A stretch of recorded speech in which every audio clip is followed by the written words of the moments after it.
Hello and welcome to our CSL standardisation from Myerscough College. We're going to have a look at a few areas and just give you any updates that we have to share with you.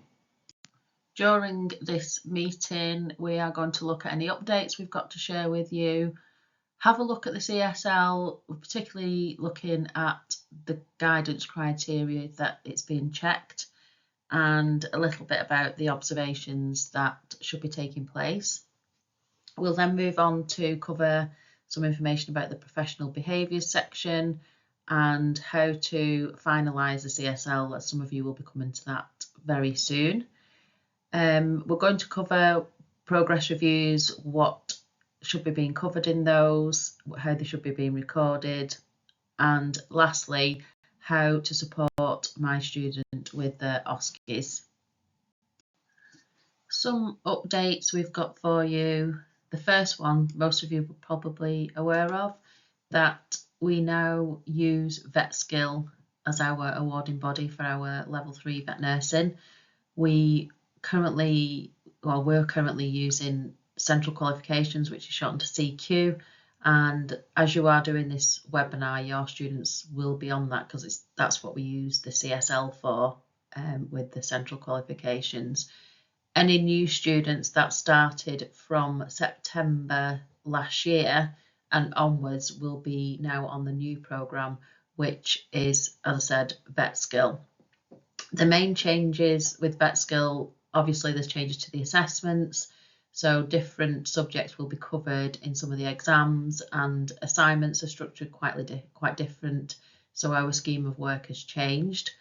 And the other difference is we now use the MPL as a competency log and no longer using the CSL.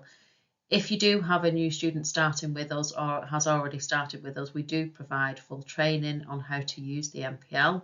So that's nothing to really worry about. It's just to kind of remind you that we have moved if you do have a new student starting soon. Staff updates. We have a new member of staff joining us in June. We will obviously take a photograph and update you in the newsletter once that new member of staff has started. If anyone has been trying to get hold of Michelle Theobald, she is unfortunately off sick at the moment, and she's off on long-term sick, but hopefully she'll be back soon. If you do have any queries for Michelle, she does have an out-of-office reply with details of who to contact, but if you've got any questions, you can just send them to your usual clinical tutor who you use at college, and we will hopefully be able to answer them or send you on to the right person. I just wanted to mention how some of our students, our vet nurse students, have just had a great opportunity to go to Africa. I've got some photos to show you on the next slide, and I'll tell you a little bit more about that. And also to remind you that we've got a clinical supervisor training day, which is on site at college, and that is on Monday the 16th of June. And it's very heavily focused on OSCEs and how to help prepare your student for the OSCEs. We go through some of the tasks. We'll also cover professional discussion, so very much about how to prepare your student for those end assessments, which they may have coming up soon. Because we are currently using two different awarding bodies, being CQ and VetSkill, this particular training day is very focused for CQ. So because we've got a lot of students coming towards the end of the course, we've focused it mainly for those, so we can help you prepare your students for those final assessments. So as I mentioned on the last slide, this was a great opportunity for some of our vet nurse students to go on a trip to Africa. They went with GAP Africa for 2 weeks. And they did things like game drives, they had some lectures from wildlife vets, they learned how to do anaesthetic darting, they also covered veterinary intervention, such as assisting with a buffalo that had a prolapsed vulva. They learned more about conservation, the culture out there, and about how, the poaching, what effects that has, and they did lots of team building activities. This is something that we are planning on offering again next year, so it could be hopefully an annual trip. So it's just something to bring up to you if you've got students which are currently with us going into the second year, or if they are thinking of joining us in September or January. It's something that we're hoping to run each year, so it will be a great opportunity for any of your students if it's something that they wish to do. So we're going to have a look at the CSL and consider the guidance criteria. So as you check this, you will be checking the guidance first for the skill, and then checking what the student has added as their evidence. So the comments, if they've added any supplementary parts, and checking that what corresponds on the criteria, do they actually cover it? If there are any missing bits or there's some gaps, you will need to reject it and ask them to add in that extra evidence. So things to obviously check out: the number of experiences. The CSL is quite good. It will sometimes say, please add at least 1, 2, 3 cases for this particular skill. The other thing is, it states if it wants a range of species.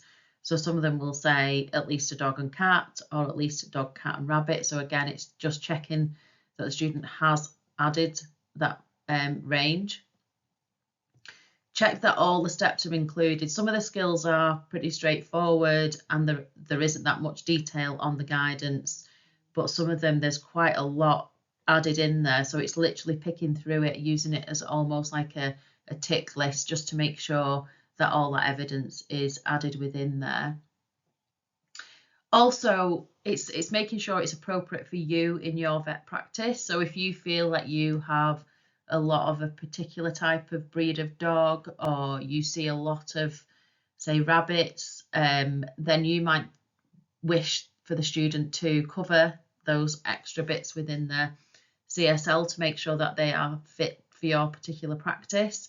So again, you can use it to ask for that additional evidence if you feel it's appropriate for you. Make sure that you are considering VARCs when you are looking at this. So make sure it's valid, that it's relevant to what you're actually asking them to do. Make sure it's relevant to the skill, that it's authentic. You may have had a comment from us in the past, because we're very hot on making sure that case references are added, and because that's something that CQ checks of us, that we can look back and make sure that the case has actually occurred and it links back to the case used in practice. Make sure it's reliable, so it's consistent, it's current, so there's no big timely gaps. They've not completed it a long time ago and then they've decided to add it, or there's some gaps between you showing the skill and then there's like a lengthy period before they've added any experiences, unless there's a reason for that.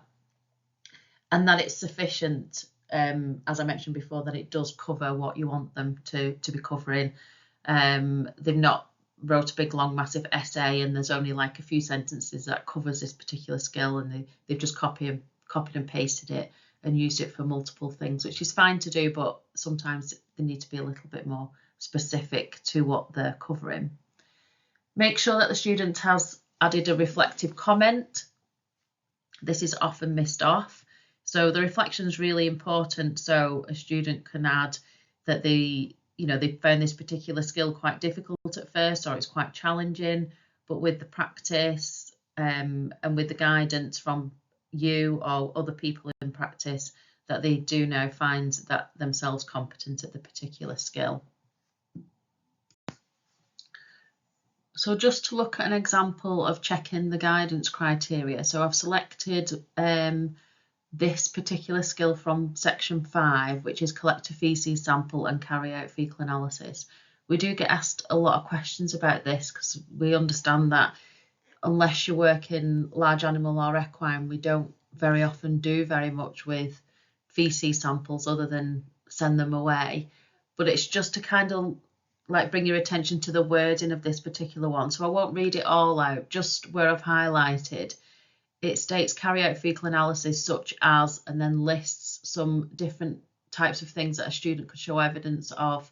So we very often get asked, well, we don't do that particular technique, or we don't do this with feces. But it's just because it says such as, it's just asking for a range of those particular tests. So the guidance states at the bottom, submit a minimum of 3 pieces of evidence and must include a dog and a cat. So if, for example, a student maybe did a parvo test on a dog, that could be classed as one of them. They could do a visual analysis of maybe some cat feces, and then they could look at some feces under the microscope of a dog or cat, and that will be sufficient for this particular skill. So it's just kind of bringing your attention to the wording. When it says things like such as, they don't need to do every single part of those listed criteria. It's just selecting a range from them. So that's something to bear in mind when you're checking the criteria.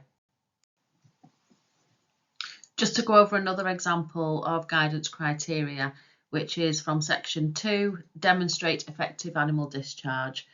This is the reason I brought this one up, is this is very often sent back to students because this particular highlighted area has been omitted, and it's maybe just because when medication is being prescribed for patients, we very often give out the correct amount. So if it's 1 tablet twice a day for 5 days, they go on with 10 tablets. So there aren't very many tablets or medication which is left to be disposed of. But because it actually states it in here as part of the criteria, it does need to be mentioned at some point. So just to read that particular point, it says they need to cover safe administration, storage and disposal of medication, and then they also need to include a practical demonstration. So what you really should be looking for is a student discharging a patient, obviously, and going through with the client how to administer the medication, how to store it, if it needs to be kept in the fridge, if it needs to be kept in a cupboard out of direct light. And obviously the student at some point with one of the discharges needs to show that they are doing it like as a practical demonstration. So whether that's with a liquid form, with a syringe, or whether they're showing the client how to administer a tablet. But just make sure the student on one of the cases, they do talk about disposal of medications. So you'd be looking for the student to say, if you've got any medication left, to bring it back to the practice and we'll dispose of that for you. So it's just making sure it just seems to be a reoccurring part of this task which we do see being left out. So it's just to kind of highlight this particular bit to you to check that it is covered when you're checking this criteria for this skill. Just a recap of the observations. Make sure that detailed comments are added as you complete your observation, so we can clearly see what you observed, what you did, adding in the case reference so it's authentic. If a witness has been used and you've got a witness statement, make sure that's uploaded so we can see evidence of that. Remember, it's absolutely fine to reject a skill, but make sure you add a comment to clarify the reason why you are rejecting it. This could be because you've observed your student and you don't feel that they're quite ready and they're not yet fully competent, or it could be that you feel when you've gone through their evidence that they've added that they've not fully covered the criteria. So make it quite clear the reason why you are rejecting it. Have a conversation with your student to allow opportunity for them to add that additional information. Make sure that they understand what it is you want from them. So here we have an example of a comment that can be added as you've completed your observation. So we would say, whatever the student's called, has included case authenticated evidence to the skill, because you should be checking that what evidence they've added does have a case reference. If it doesn't, then you should be going back and asking them to add it. The student has covered practice protocols as supported within a reflective comment. So another thing we're looking for, have they added a reflective comment? Are there any practice protocols that you want them to cover? It could be that the guidance has particularly asked for that to be covered, or it might be that you would like to see that included within their evidence.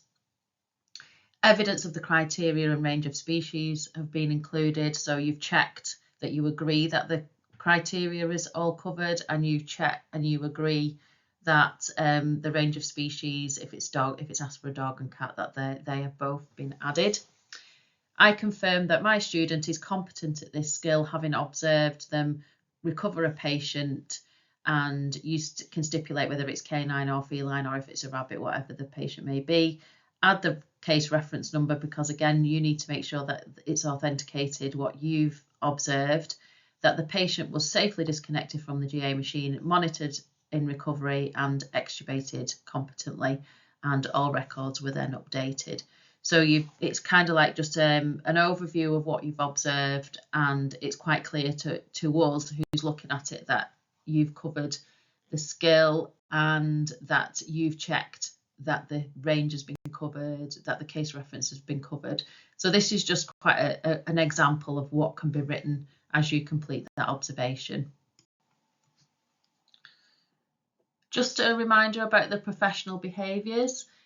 There must be 3 assessments completed, and evidence of all these must be added to the CSL as it's completed.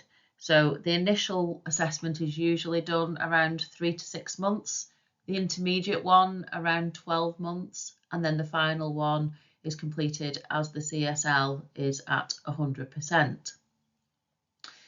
As I mentioned, there must be evidence of all these 3 assessments taking place. If you have completed a template and you've done it in written form, then you need to make sure that they are signed and dated by both yourself and the student, and it's clearly signposted where they have been uploaded to. If you have written the comments directly onto the CSL, this is absolutely fine. Just make sure there should be 6 comments by the time you finish. So the initial one should have a comment by yourself and a comment by your student, the same for the intermediate and the same for the final. Ensure you've scored each comment. So for example, I'm scoring my student score 5, and then a description as why you are scoring them at that particular stage. And the student needs to also add a similar comment. When you do the final assessment, it's important that the student grades themselves and you grade them at least a grade 4, because this is where they're expected to be. So they should be a grade 4 or 5. If you feel or they feel they're not quite at a grade 4 at this stage, they won't be able to go through for the final kind of professional discussion or for the OSCEs. So if they're not, it's not an issue. It just means that there should be an action plan put in place to show how we're going to get the student to a grade 4. And then once they are, we can sign them off and they can then go through, if they've completed everything else, for those final assessments. So once your student reaches 100%, it's a really exciting time. You've both come to the end. It's hopefully been a successful journey. From your point of view as the clinical supervisor, you need to check that all skills have been completed and you've signed everything off. The common area that's sometimes left is the supplementary evidence, so check that they've all been ticked as complete, and there's a section at the beginning where you have to open that the same as you do with all the other skills, and we've noticed a couple of times that clinical supervisors contact us and say, I can't understand why it's not at 100%, and it's something simple like they've just not ticked the boxes at the start of the supplementary evidence, so make sure they're all ticked. Make sure, as mentioned previously, that the professional behaviours have been completed and they've all been ticked as competent. You've got evidence of the 3 assessments taking place. Any uploads have been uploaded to show, because we'll only ask for them if they're not there. You can inform your clinical tutor that your student has now reached 100%, so that we can pencil them in and see where we can fit them in for that final verification and hopefully send them through. If there are any actions at this point, we'll just send you a report, as we do usually, and with any actions that are required.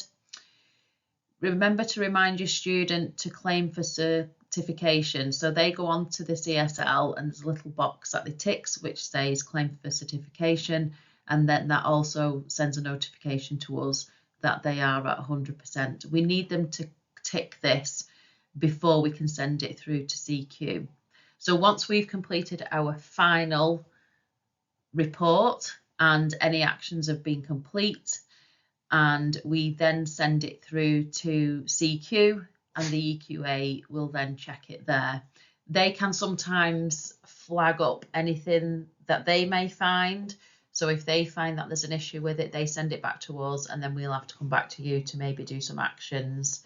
So, but once they've ticked it to say that it's complete, then it's all done, and that's a massive achievement completed.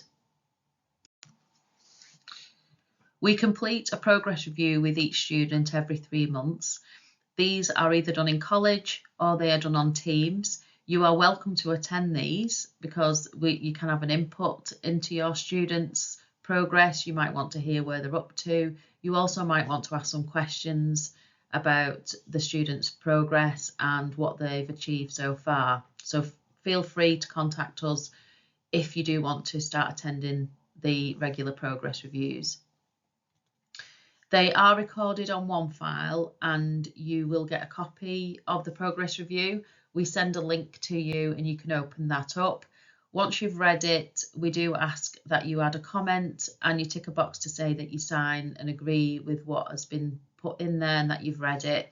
So if you do have any questions about the progress reviews, please do contact your clinical tutor and we can run through with you what we've discussed and if you do want to start attending those. Some of you may be at the point of your student coming towards the end of the course and they're getting ready for their OSCEs, and we very often get asked how can we best support our students which are about to go through.